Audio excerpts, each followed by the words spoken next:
लिनफेन शहर से बाहर आ चुका था। बाहर आने के बाद उसके पास मिस टैंग की ओर से कॉल आती है।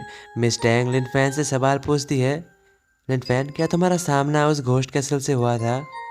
यह सुनकर लिनफेन हैरान हो जाता है और उल्टा सवाल पूछता है, मिस टैंग क्या आपको उस कैसल के बारे में पहले से ही पता था? यह सुनकर मिस टैंग कहती है, हाँ तुम ऐसा कह सकते हो। हाल ही में ये घोस्ट कैसल कई जगहों पर देखी गई है, इसलिए मैंने इसके पीछे कुछ लोगों को लगा दिया था, इसलिए ही मुझे पता है। ये सुनकर लिनफेन भी कहता है कि पहले भी उनका आमना सामना पिंक सिटी के पास में ही हुआ था। लेकिन वहीं पर मिस टैंग किसी और बात को लेकर परेशान थी। वो कहती है, लेकिन परेशानी की बात है कि ये घोस्ट स्पिरिट अचानक से कहीं प्रकट होती है और अचानक से ही गायब हो जाती है। यह सुनकर लिनफेन एक आइडिया बताता है, शायद से ये घोस्ट स्पिरिट जो असली वाली घोस्ट स्पिरिट है वो कहीं पर छुपी हुई है और ये जो इंसानों के सामने आता है वो शायद से कोई सभी या फिर क्लोन हो सकता है। लिनफेन की इस बात को सुनकर मिस टैंग कहती है, हाँ तुम सही हो सकते हो, लेकिन अगर ये क्लोन है तो ये इतना ज़्यादा ताकतवर क्यों है? अगर क्लोन ही इतना ज़्यादा ताकतवर है तो इसका जो ओरिजिनल घोस्ट स्पिरिट होगा वो कितना ताकतवर होगा? इसके साथ ही मिस टैंग लिनफेन को बताती है कि उसके गांव में एक अजीब सी घोस्ट स्पिरिट अपीयर हो चुका है जो कि बहुत ज़्यादा ताकतवर है। उसका सामना मिस टैंग अकेले नहीं कर सकती, तो क्या लिनफेन उसके मदद के लिए आ सकता है? वो जहाँ पर लिनफेन है वहाँ से पास में ही है। ये सुनकर लिनफेन कहता है, हाँ कोई दिक्कत नहीं है, मैं आ सकता हूँ। जिसके बाद सीन शिफ्ट होता है जीजियांग नाम की एक पहाड़ी इलाके पर, जो कि मिस टैंग की घर भी थी। वहाँ पर लिनफेन पहुँच चुका था। लिनफेन पहुँचने के बाद जब मिस टैंग के साथ एक साथ मिलता है तब मिस टैंग लिनफेन को लेकर एक गुफा के अंदर पहुँचती है। गुफा के अंदर पहुँचने के बाद लिनफेन एक पूरी की पूरी शहर देख पाती है जो कि एक घोस्ट डोमेन था। वहाँ पर पहुँचने के बाद मिस टैंग एक घर के अंदर ले जाती है जहाँ पर पहले से ही कुछ घोस्ट स्पिरिट पिंजरे के अंदर कैद थे। मिस टैंग उनमें से एक घोस्ट को आज़ाद करती है। घोस्ट आज़ाद होते ही उनके ऊपर हमला करने के लिए तेज़ी से आगे बढ़ता है, जो देखते ही मिस टैंग अपने घोस्ट स्पिरिट के साथ उस सामने वाले इविल घोस्ट स्पिरिट की हाथ और पैरों को तोड़ देती है ताकि वो आगे ना बढ़ सके। वहीं पर ये देखने के बाद मिस टैंग कहती है, लिनफेन ये जो तुम घोस्ट स्पिरिट देख रहे हो ये आम इंसान था, लेकिन जब ये घोस्ट स्पिरिट बना तब ये इंसानों के ऊपर बिना कुछ सोचे और समझे हमला कर देता है, भले ही सामने वाला उससे ताकतवर हो। जहाँ पर लिनफेन उस एविल घोस्ट स्पिरिट के पास जाकर उसे छूते हुए कहता है, इसकी त्वचा अभी भी मुलायम और ठंडी है, ऐसा लगता है कि ये अभी अभी मरी हो। लिनफेन को उस घोस्ट स्पिरिट को छूते हुए देखकर मिस टैंग परेशान हो जाती है और जल्दी से लिनफेन को रोकते हुए कहती है, लिनफेन रुको, ये जहरीली होती है। जिसके बाद मिस टैंग अपने पास से एक फटी हुई कपड़े का टुकड़ा निकाल लेती है और लिनफेन को दिखाते हुए कहती है, मैंने तुम्हें कॉल पर जिस घोस्ट स्पिरिट के बारे में बताया था ये उसी घोस्ट स्पिरिट का कपड़ा है। जिसके बाद लिनफेन उस कपड़े को लेकर घोस्ट पेंटिंग को सौंप देता है। घोस्ट पेंटिंग उस कपड़े को अपने अंदर समाने के बाद लिनफेन को ज़मीन के नीचे की ओर इशारा करती है, जो सुनकर लिनफेन कहता है, क्या वो ज़मीन के अंदर है? ये सुनकर मिस टैंग कहती है, हाँ वो हो सकती है क्योंकि ज़मीन के अंदर एक जगह है। जिसके बाद सीन शिफ्ट होता है कुछ देर बाद, जहाँ पर हम देख पाते हैं लिनफेन और मिस टैंग को, जो कि ज़मीन के 100 मीटर नीचे पहुँच चुके थे। वहाँ पर एक नदी बह रही थी जहाँ पर लिनफेन को महसूस होता है कि यहाँ पर कोई ना कोई तो है, लेकिन इससे पहले कि वो घोस्ट स्पिरिट सामने वाले घोस्ट मास्टर के ऊपर हमला भी कर पाता उससे पहले ही वहाँ पर पहुँच जाती है घोस्ट पेंटिंग, यानी कि उसके साथ साथ ही लिनफेन भी उस जगह पे पहुँच चुका था। लिनफेन को अपने सामने देखते ही वो घोस्ट स्पिरिट समझ जाता है कि लिनफेन एक ताकतवर ओपोनेंट है और वो घोस्ट स्पिरिट लिनफेन का सामना नहीं कर सकता, इसीलिए वो घोस्ट स्पिरिट ये समझ जाता है और तुरंत ही ज़मीन पे एक बड़ा सा गड्ढा करके ज़मीन के अंदर की ओर भाग जाता है। उस घोस्ट स्पिरिट को भागते हुए देखकर लिनफेन घोस्ट अम्ब्रेला को समन करता है। घोस्ट अम्ब्रेला उन तीनों को अपने साथ लेकर उस गड्ढे के अंदर कूद जाती है। गड्ढे के अंदर कुछ देर तक तेजी से पीछा करने के बाद वो देख पाता है कि वो इविल घोस्ट स्पिरिट उन्हें देखकर एक और गड्ढा बनाकर अंदर की ओर जा रहा है।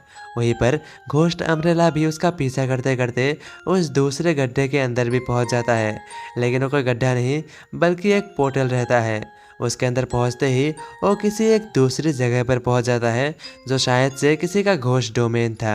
वहां पर पहुंचते ही लिन फैन अपने सामने उसे घोस्ट कासल को देख पाता है, लेकिन इस बार वो घोस्ट कासल हवा में नहीं बल्कि ज़मीन पे मौजूद था। उसे देखते ही लिन फैन हैरान होता है और कहता है क्या ये वही घोस्ट कासल है। लेकिन तभी वहाँ पर प्रकट होता है वही पहले वाला घोस्ट कासल जो कि पहले भी लिन फैन ने देखा था। वहाँ पर प्रकट होते ही वो घोस्ट कासल ज़मीन पे मौजूद उस घोस्ट कासल के साथ मर्ज हो जाती है। जिसके बाद मिस टियांग जब अपनी घोस्ट स्पिरिट को देखती है तब उसे पता चलती है कि उनकी घोस्ट स्पिरिट की ताकत यहाँ पर आने के बाद कम हो चुकी है। और मिस टियांग लिन फैन से कहती है तो लिन फैन अब हम आगे क्या करें। सवाल सुनकर लिन फैन कहता है इन्हें देखकर लग तो नहीं रहा कि इनका इरादा हमारे ऊपर हमला करने का है, तो क्यों ना हम आगे जाके देखें।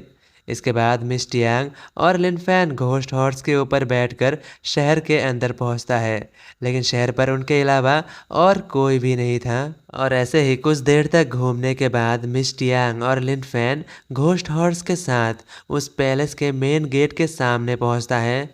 मेन गेट के अंदर पहुंचने के बाद कुछ देर तक वो लोग इधर उधर घूमते हैं और घूमते हुए वो लोग मेन पैलेस के सामने पहुंचता है तो उसके सामने वही इविल घोस्ट स्पिरिट था जिसका पीछा करते हुए वो दोनों यहाँ पर पहुंचे थे। वो घोस्ट स्पिरिट उन दोनों को देख लेता है। उन्हें देखते ही वो घोस्ट स्पिरिट हमला करने के लिए उनकी ओर मुड़ता है।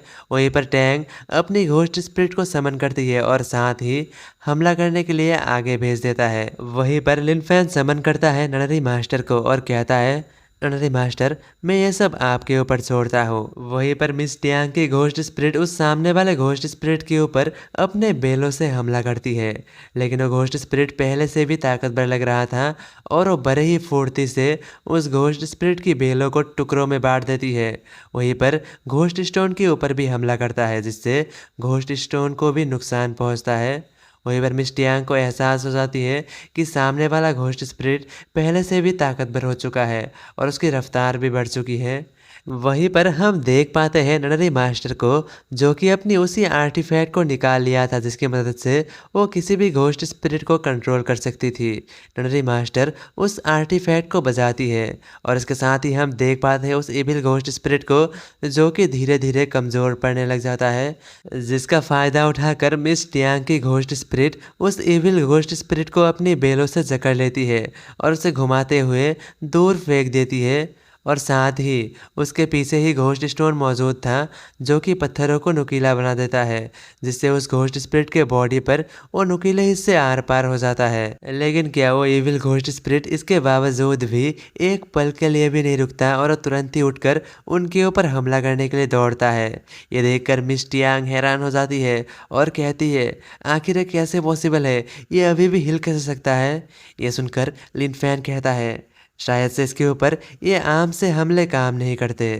और साथ ही हम देख पाते हैं वो इविल घोस्ट स्पिरिट उनके ऊपर हमला करने के लगभग उसके पास पहुंच चुका था, लेकिन तभी एन मौके पर ननरी मास्टर पीछे से आ जाती है और उस इविल घोस्ट स्पिरिट को सर से पकड़ लेती है और एक अटैक कर देती है जिस वजह से उस इविल घोस्ट स्पिरिट की मौत तुरंत ही हो जाती है। और साथ ही लिन फैन के सिस्टम से नोटिफिकेशन आता है होस्ट आपके घोस्ट स्पिरिट ननरी मास्टर ने एक इविल घोस्ट स्पिरिट को मारा है, इसके बदले में आपको मिलता है 9000 एक्सपीरियंस पॉइंट और ननरी मास्टर की ओर से 5 कॉम्पिनियन फेवरेबिलिटी पॉइंट। वहीं पर मिस टियांग लिन फैन के पास भी घोस्ट स्पिरिट की ताकत को देखकर हैरान हो जाती है और साथ ही लिन फैन और मिस टियांग को कुछ एहसास होती है और मिस टियांग आसमान की ओर इशारा करते हुए कहती है लिन फैन आसमान की ओर देखो, लगता है कि वो दोबारा से अपीयर हो रहा है। और हम देख पाते हैं आसमान पर उसी कैसल को जो कि दोबारा से अपीयर हो चुका था। वो कैसल को देखते ही जुआनहुआ अपनी शील्ड एक्टिवेट करती है जिससे उन्हें कम से कम नुकसान हो। लिन फैन जब उसकी ओर ध्यान से देखता है तो उस कैसल की गेट ओपन होती है और उसके अंदर हम देख पाते हैं उसी फीमेल घोस्ट स्पिरिट को जो कि फोनिक्स रोब पहनी हुई थी।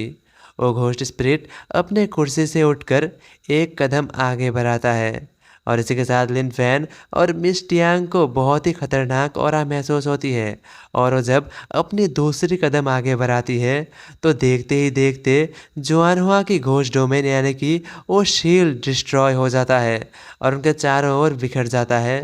तो आखिर ये सामने वाला घोस्ट स्पिरिट किस स्तर का घोस्ट स्पिरिट है? क्या लिन फैन इसके सामने टिक पाएगा या फिर यहीं पर होगा लिन फैन का अंत? जानने के लिए देखते रहिए आगे आने वाले एपिसोड्स में। मिलता हूँ अगले किसी वीडियो के साथ, तब तक के लिए बाय बाय।